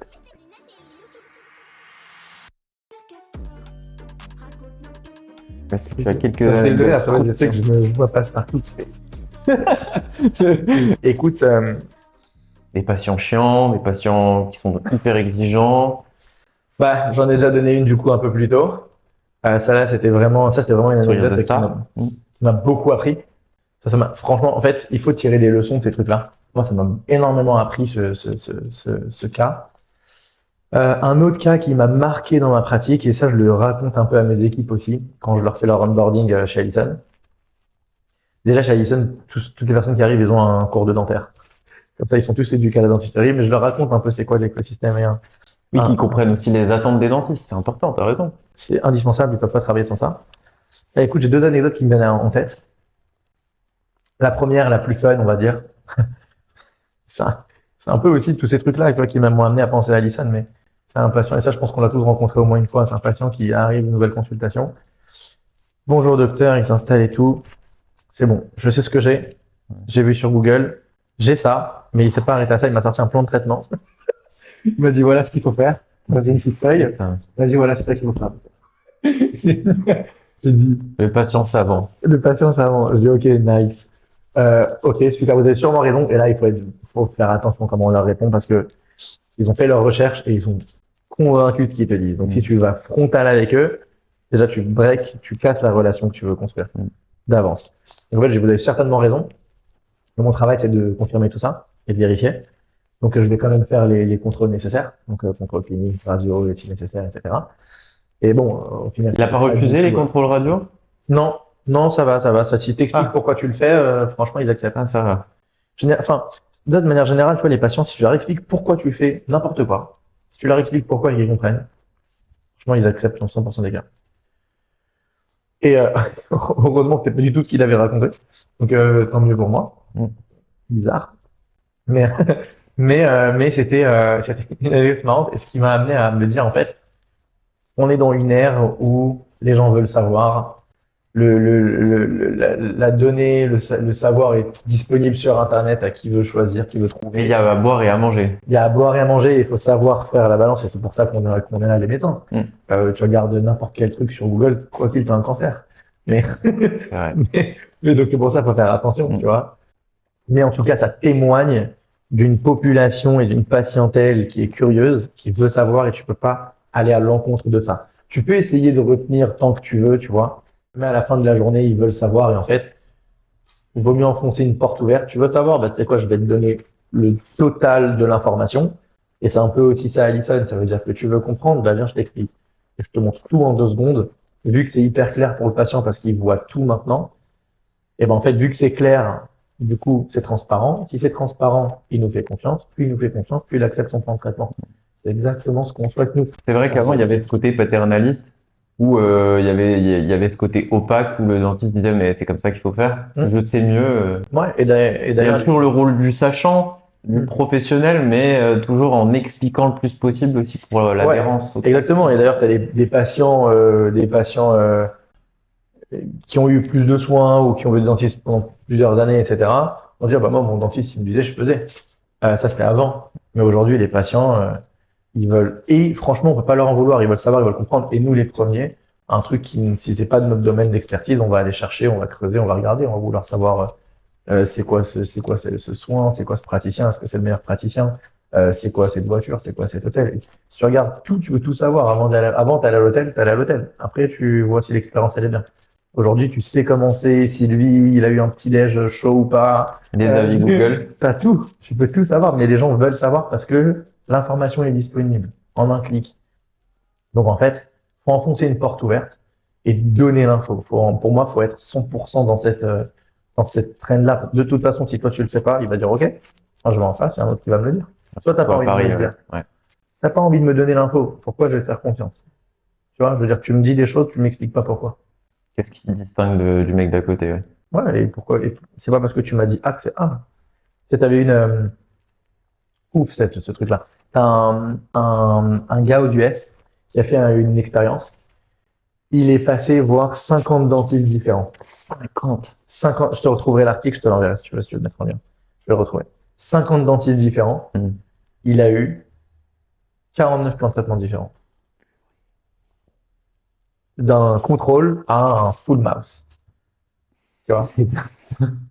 C'est pour ça que les patients ne comprennent pas les devis qui passent de 10 à 30. Ils comprennent pas. Et donc, à ce moment-là, à la fin de la journée, ça reste le patient qui dit oui ou non. Donc, s'il n'a pas toutes les clés en main, claires à son niveau, c'est-à-dire à son niveau de compréhension, pas le jargon on a envie d'avoir avec vas-y que je te mets des tartines de mots techniques pour te montrer que je suis un sachant. À un moment, il faut se mettre au niveau du patient. S'il a compris, t'as gagné. Il n'a pas compris, t'as perdu. C'est comme ça. Il a compris, il se soigne. Il n'a pas compris, il se soigne pas. Ou il va chez quelqu'un qui va mieux l'expliquer que toi.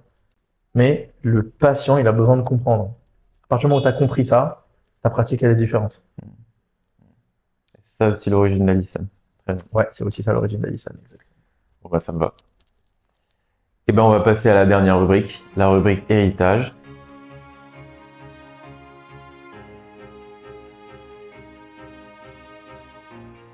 Tes conseils pour les futurs dentistes? Alors, pour tous les dentistes, déjà, de base, franchement, faut prendre le train en marche, les gars. Peu importe la technologie, faut jumper. Faut, à minima, essayer. Quand je dis essayer, c'est pas, ah ouais, c'est bon, je l'ai vu une fois. semaine. Ouais. Essayer, c'est, et d'ailleurs, c'est un truc scientifique, ça, c'est que c'est minimum 90 jours de répliquer, tous les jours pour, En créer générer une habitude. exactement, générer une nouvelle habitude. Ça, c'est vraiment fun. Et si, au bout de ce temps-là, tu dis, OK, en fait, ça ne sert à rien et je vois que j'étais plus efficace avant, fine, et tu drops. Généralement, Ouais. généralement, ça arrive pas parce que Un quand même, c'est des outils qui sont bien foutus, tu vois. Donc ça, premier truc. Franchement, tout type de technologie, franchement, faut, à part les gadgets, mais généralement, c'est bien de s'y mettre relativement tôt. Deuxième conseil, et là, je vais partager un peu mon expérience, mais il faut vite s'orienter vers ce qu'on aime. Le nombre de fois et le nombre de personnes qui m'ont dit t'es un grand malade de vouloir faire que de l'esthétique à 27 ans. T'en auras toujours des gens Ouais, qui comprennent pas tes objectifs.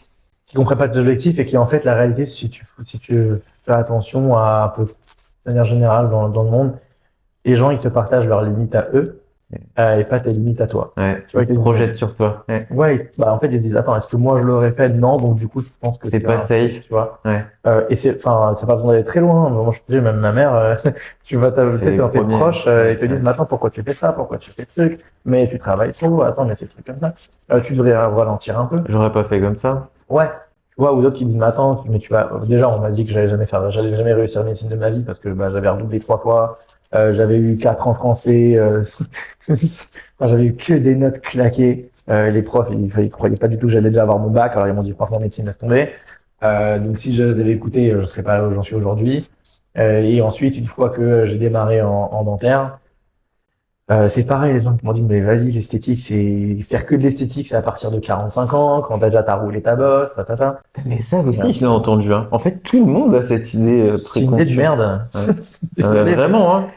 Mais par contre, faut avoir les nerfs pour se dire, ok que ça prenne du temps, tu vois, ok que ça arrive pas d'un coup. Au début, tu fais un cas, tous les X temps, après t'en as 2, après t'en as 3. Et après, j'ai fini par, je sais pas, le plus de cas que j'ai fait en un mois, je crois que j'ai fait 130 facettes en un mois.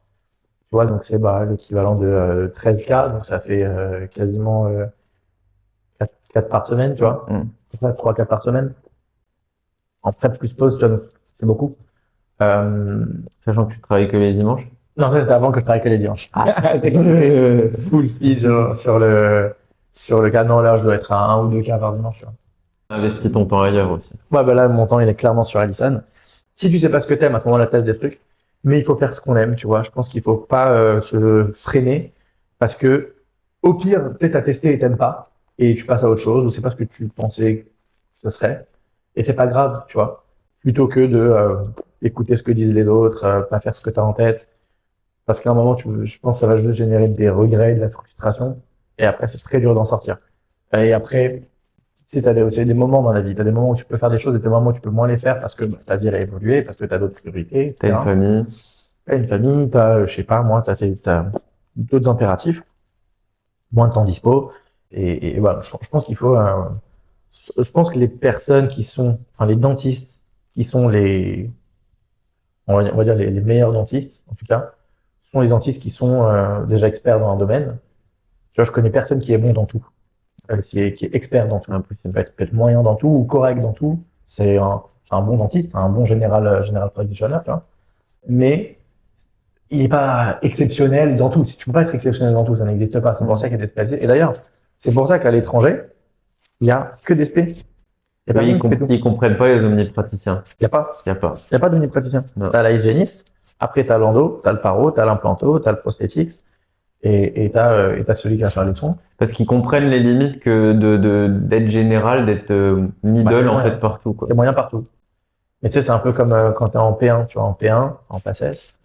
En P1, c'est un peu ce que m'avait dit mon prof d'époque. Il m'a dit, si t'es moyen partout, t'es bon nulle part. Donc, du coup, tu risques de pas avoir ton concours. Tu vois? En fait, surtout en P1, tu dois être, surtout si tu veux dentaire, tu dois être parmi les premiers, donc tu dois être excellent partout. Et encore, il y avait des trucs où tu peux pas être excellent partout, donc typiquement, il y avait une matière, j'étais extrêmement nul. Tant pis, ça là, je mets de côté, mais par contre, il fallait que je sois très bon sur le reste. En dentaire, je pense que c'est pareil, tu dois trouver un truc qui te passionne, mettre à fond l'énergie là-dessus, parce que si vraiment c'est ce qui te passionne et que c'est ce que tu as envie de faire toute ta vie et que tu as envie d'exceller là-dedans, plus tôt tu t'y mets, plus tôt tu seras excellent là-dedans. Bien sûr, au début, tu vas faire un peu de tout. J'ai fait de tout pendant des années. J'ai fait des endos, des extracts, des implants, des trucs. Pendant des années, je l'ai fait. Mais j'orientais au fur et à mesure ma pratique sur l'esthétique. Et au final, et par contre, tout mon extra time, il était sur comprendre l'esthétique, chercher l'esthétique, améliorer mon prothèse, revoir des cas, ouais, regarder des vidéos. Enfin, c'était que sur ces trucs-là parce que j'étais obsédé. La curiosité, obsédé. Ouais. Faut être obsédé. Pour moi, le mec qui est passionné, il a une obsession de son sujet, tu vois. Là, c'était l'esthétique. Aujourd'hui, mon obsession, c'est la boîte. Donc, je pense que je n'arrête pas de penser à qu'est-ce que je peux améliorer dans la pratique du praticien et de son patient. Ouais, franchement, un conseil à donner, c'est ça. Faut pas écouter les autres. Faut s'écouter soi. Ça peut être dans le dentaire comme extra-dentaire. Je pense qu'il y a beaucoup de dentistes qui font des choses à part. Il y en a qui font de la photo, il y en a qui font des, tu vois. Donc ça aussi, je trouve ça cool. Tu vois, je pense que c'est bien. Je pense que ça complète notre pratique. Et d'ailleurs, ça apporte même une touche. On n'est pas que dentiste. Ouais, on n'est pas que dentiste, tu vois. Et puis même, ça apporte une. Moi, ça a été le design, etc. Et ça vient compléter ma pratique. Mais tu vas en avoir d'autres où c'est, je sais pas, moi, X, Y sujet et que ça va influencer d'une manière ou d'une autre leur pratique, tu vois. Enfin, tu vois, toi, tu fais des podcasts, je trouve ça génial. En plus, je suis certain que le fait de parler avec plein de dentistes, tu emmagasines énormément ça ouvre l'esprit. d'expérience, de partage et tout. Donc, je trouve ça ouf. Et forcément, directement, ça va impacter ta pratique, ta façon de voir les choses, tu vois. Donc, ouais, je pense qu'il faut faire, il faut surtout, enfin, non. Faut pas se cantonner à. J'allais dire un truc, pas dire ça. Faut pas se cantonner à ce que les gens pensent de ce que tu es en train de faire, de ta vision de la pratique. Ouais, et les gens qui ont de l'expérience ou les gens qui sont profs sont pas forcément les personnes les mieux placées. C'est trouve les personnes avec qui t'as un bon fit, tu vois, et fais ton cercle, tu vois, ton petit cercle, pas en avoir 800 personnes, petit cercle, et tu vois, et travaille ton truc, tu vois. Qui sont en accord avec tes principes, qui t'encouragent. Ouais, qui te font progresser, tu vois. Moi, j'ai tendance à dire que on est la moyenne des gens qui nous entourent. C'est vrai, c'est ce qui ressort. Tu vois, ça sort souvent. C'est pour ça que je mets un point d'honneur à être avec des gens hyper intéressants, qui ont la même vision de vie que moi, qui veulent challenger tout ce qui existe pour en faire des choses meilleures, construire non-stop, et chacun dans son domaine, et en fait, même pas forcément que dentaire. Et en fait, ça crée de l'émulsion et du partage de connaissances qui est assez... des idées que tu n'aurais pas forcément eues. Ouais, des idées, même des tips. Parfois, attends, moi j'ai fait ça dans un truc aucun rapport. Tu vois, putain, peut-être que je peux l'appliquer à mon domaine. Et tu vois, et c'est comme ça que tu grandis et que tu think out of the box et que tu peux ensuite innover sur ton domaine, tu vois. Donc là, c'est pour des gens qui démarrent dans la profession et des futurs dentistes. Donc des gens qui ont l'objectif de devenir dentiste. Et qui sont des gens à la fac. Ou qui sont à la fac ou qui sont même encore plus jeunes. Ouais, ben franchement, faut profiter d'être à la fac ou d'être au lycée pour essayer plein de choses à côté. Typiquement, ouais, en P2, je faisais plein d'autres trucs. J'avais commencé à créer une start-up, une app sur justement l'univers de la mode. Aucun rapport. Aucun rapport, mais... Tu sais ce qui te faisait envie, hein. Ouais, puis je testais des trucs, je voyais plein de choses qui évoluaient, je suis hyper curieux, j'allais voir plein d'autres sujets. Et en fait, on a la chance d'avoir du temps, entre guillemets, parce que quand même, j'avais un job en plus de mes études. En tout cas, t'as pas le poids des crédits, alors crédit du câble, crédit de la maison, crédit de tout ce que tu veux, tous les crédits que tu peux avoir. Après, t'as big money, big problem, c'est comme ça. c'est la vie, tu vois. Mais t'as pas tous ces trucs-là en tête. Et du coup, t'as un peu une page blanche que tu peux essayer plein de choses. Tu peux creuser plein de sujets. Je pense que, franchement, je leur dirais bien sûr, de se passionner pour plein de faire les études, mais ouais, d'être curieux, en fait. D'être curieux. Aller s'intéresser à des choses annexes, tu vois. Qui t'intéressent, mais Enfin, c'est comme ça que je suis tombé dans la tech. Hein. J'allais à des trucs aucun rapport, auxquels je comprenais que dalle. C'était lunaire. La première fois que j'ai été, c'était grâce à un pote à moi. Il m'a dit, attends, va à cette conf, tu verras et tout. C'est une conf de quoi? C'était une conf sur les fintech à l'époque. Ouais. Donc, fintech, c'est Finance Technology. C'était quelle année ça? 2000... T'étais au lycée? Non, j'étais en P2. Ok.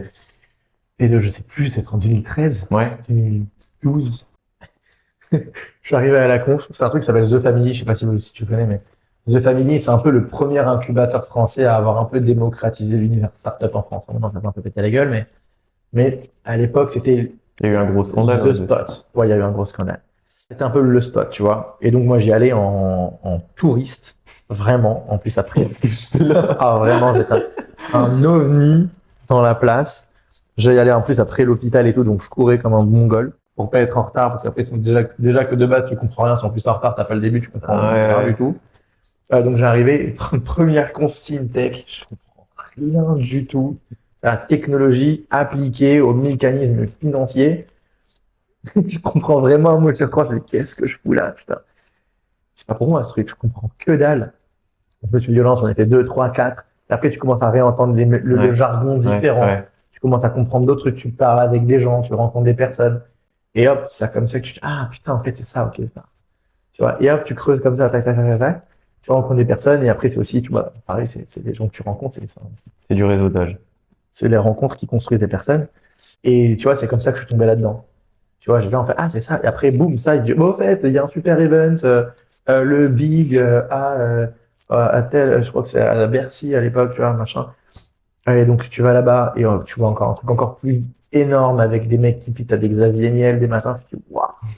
Ah ouais, il se passe des vrais trucs, en fait. Et nous, on est déconnectés. Ouais. Tu vois, nous, on est là, en fait. T'es dentiste, c'est un métier de ouf. Franchement, c'est excitant. Et si vraiment t'es passionné, vraiment, tu peux faire plein de trucs. Tu vois, tu peux modeler la pratique comme t'en as envie.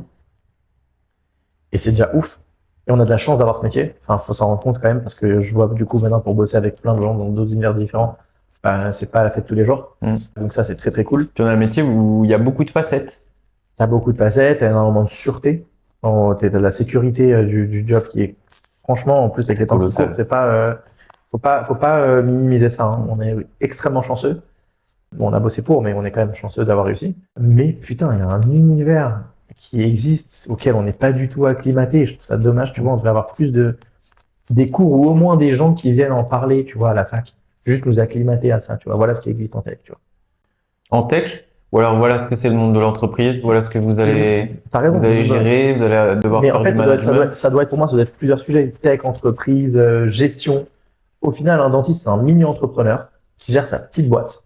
Alors, petite, enfin, ça peut générer jusqu'à 2 millions d'euros par an, un cap quand même. Même parfois plus. Si c'est un big cap, tu vois, si t'as un gros cap de 8 fauteuils, ça fait des sous. Et ça se gère comme une petite entreprise. Sauf qu'on n'a aucun skills de gestion. On connaît rien. On a 1 heure à la fin des 6 ans où il te dit introduction à la vie professionnelle. Voilà, les gars, c'est ça la sécu, salut. Démerdez-vous. Enfin, c'est pourrave. Franchement, Il y en a qui disent que c'est pas le rôle de la fac de former à ça. Je sais pas c'est le rôle de qui. Il y a des facs qui font uniquement que ça. Ça s'appelle des écoles de commerce. Ouais. Et on peut pas dire que c'est pas le rôle de la fac de nous former à ça. À minima, nous y acclimater, tu vois. Et après, si quelqu'un il veut faire une année extra parce qu'il veut vraiment se spécialiser en entreprise, il y a des formations. Mais au moins qu'on sache que ça existe, tu vois. On sait même pas. Enfin, moi, quand je tombais de ma chaîne, quoi. T'as des trucs et les mecs, en plus, ils ont des. Enfin, putain, la gymnastique du cerveau, on l'a beaucoup moins. On l'a beaucoup moins sur ces sujets. Et t'as un monde qui existe, qui est déjà passionnant, fabuleux, et en fait, les limites du possible, elles s'évanouissent. Donc tu penses que la formation à la fac, c'est trop médical? Ah non, c'est jamais trop médical, mais je pense qu'il faut y ajouter des infos ou des intervenants, tu vois. T'es pas obligé d'avoir un examen là-dessus. Juste de l'éducation, tu vois, Et les gens ne viendraient pas à ces cours-là. Tu vois. Parce que toi, tu t'es forcé, tu t'es fait violence. Les gens viendraient pas au début, mais 1 fois, 2 fois, 3 fois, les personnes qui viennent, ils en parlent. C'est toujours comme ça. C'est jamais one shot. C'est jamais one shot effect, tu vois. T'as toujours en fait, c'était génial. Putain, j'ai appris ça, et l'entrée il va se sentir un peu déstabilisé. Il va dire, attends, moi, j'ai pas toutes ces infos-là qu'il a lui. Putain, quand il va lancer son. Et surtout, les premiers résultats issus de ces premières promos qui vont avoir des meilleurs skills, les autres vont dire, ah bah attends, en Il va fait, y avoir lui, des retombées assez rapidement. ah ouais, c'est comme dans tout, en fait, c'est toujours le use case qui marche. On a fait un test, voilà La l'impact, première ligne, ouais. hop, et après c'est cyclique. Mais pour moi, ça doit pas faire forcément l'objet d'un examen, tu vois. T'as déjà suffisamment d'examens comme ça, c'est chiant. C'est optionnel. Ouais, alors optionnel ou pas, mais en tout cas, ça doit être intéressant, ça doit être suffisamment intéressant pour qu'on ait envie de venir y assister. Mm. Not too much, tu vois, je dis pas qu'on doit arriver avec des trucs hyper techniques de l'entreprise, au moins le 101, tu vois, les basiques Mm. les basiques de la gestion, les basiques de l'entreprise. En plus, les dentistes sont quand même la profession de santé la plus entrepreneuriale. Donc, je pense qu'il y en a quand même beaucoup qui seraient intéressés parmi ces sujets-là, tu vois. Donc, je pense qu'il faudrait avoir des intervenants comme ça, tu vois. Et si on était vraiment des facs strong, tu vois, comme aux US, tu fais intervenir un putain d'entrepreneur, bah déjà, ça t'arrive du monde pour commencer, et les gens, ils ont envie d'écouter, tu vois. Ça force le respect, t'as un mec, il a cassé le game, tu vois, les Stanford, les Harvard et tout, quand t'as un Steve Jobs qui vient parler, tout le monde se tait. Tout le monde se tait, tout le monde est là, il n'y a pas de genre, ah, c'est sympa, j'ai pas envie d'aller. Et puis, comme tu disais, les retombées derrière qui seraient... Ouais, et là, je te dis Steve Jobs et tout, il y a des machins, mais j'en connais plein, moi, des potes à moi qui vont pitcher dans des universités, d'écoles de commerce, juste sur du partage d'expérience. Voilà, j'ai monté ma boîte, machin, on l'a revendu 20 millions, Comment tu fais? machin. Et vraiment, on se dit, ouais, 20 millions. 20 millions dans le monde de l'entrepreneuriat, c'est de la merde. Mm.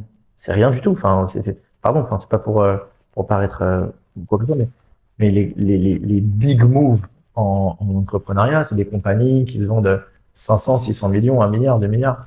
Ça, c'est des cadors, tu vois. Mm. Mais des compagnies qui se vendent 10, 20 millions d'euros, t'en as tous les jours.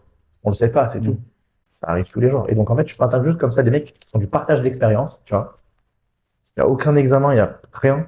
Juste, tu apprends de l'expérience, comme tu apprends d'un mentor, tu apprends de l'expérience des autres. C'est hyper bénéfique. Bah, c'est hyper intéressant ce dont on a discuté. Merci pour ce partage d'expérience. Beaucoup de succès pour la suite. Merci beaucoup. J'espère qu'Alison va tout casser, va percer idéalement partout dans le monde. Beaucoup de succès pour ton projet pour les US. Merci. Ouais. J'espère que ça va réussir. Big projet. Ouais. Bonne chance pour la semaine prochaine du coup. Et puis j'espère à une prochaine fois. Moi, avec plaisir, franchement c'était super et bravo pour l'initiative. Franchement, j'espère que ça va aussi marcher pour toi. Franchement, t'es bien parti parce que j'ai fait quelques podcasts et le format est très cool. Bah, moi je te remercie. À la prochaine, à bientôt peut-être. Ciao. Cheers.